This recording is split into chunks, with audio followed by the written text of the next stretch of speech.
Alright, thanks for coming out. Eddie was a pretty quiet guy, but when there's a challenge or some risk to be taken, or a game to be played that everyone wanted to win, Eddie seemed to rise to the top. He was high risk at an early age. Clyde Akau.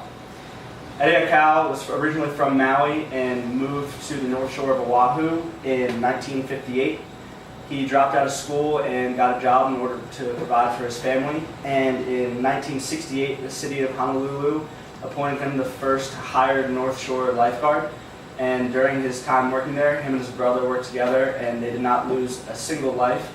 As a lifeguard, Eddie was known for going out and saving the lives of people. He had no idea who they were, even when no one would dare go in the waters when the waves were huge or the currents were strong. Eddie went out no matter what to save lives, which is why he had the perfect record that he did. While living on the North Shore, he also earned a reputation as a very talented big wave surfer. His really breakout point was at Waimea Bay on November 19th, 1967, which is one of the biggest swells that it's ever seen. It's actually considered to be the biggest swell that Waimea Bay has seen to this day. And all of the most elite big wave surfers were out there, and that's really where Eddie made his debut and breakout, showing that he had no problem dropping into the heaviest waves, the biggest waves that, again, like lifeguarding, people wouldn't have dared to drop in on. In addition to that, Eddie also went on a voyage. There was a canoe trip from Hawaii to the Tahitian Islands to follow their Polynesian ancestors who made the same exact trek.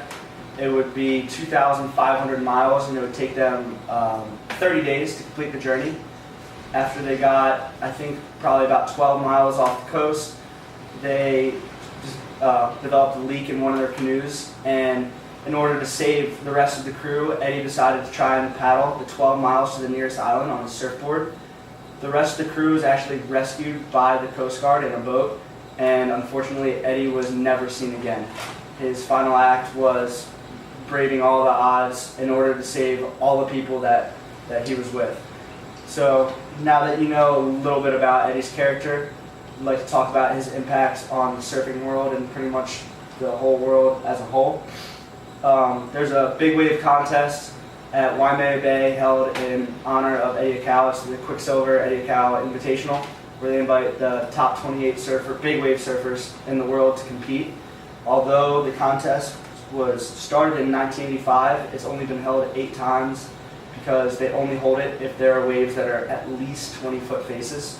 So if the waves aren't big enough, they don't think it's honoring Eddie at that point, because he really obviously surfed the biggest and heaviest waves.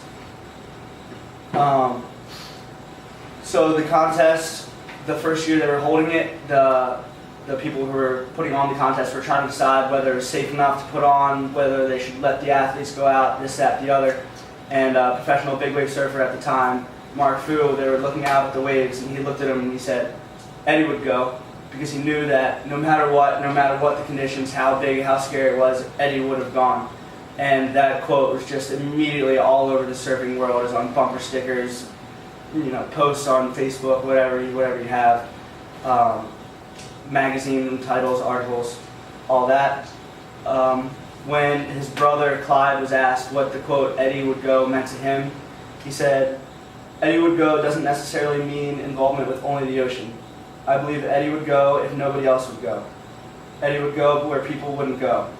Eddie would go and help people in the water when he didn't even know them. Eddie would go on the biggest waves that would pull through Waimea Bay when most people wouldn't go."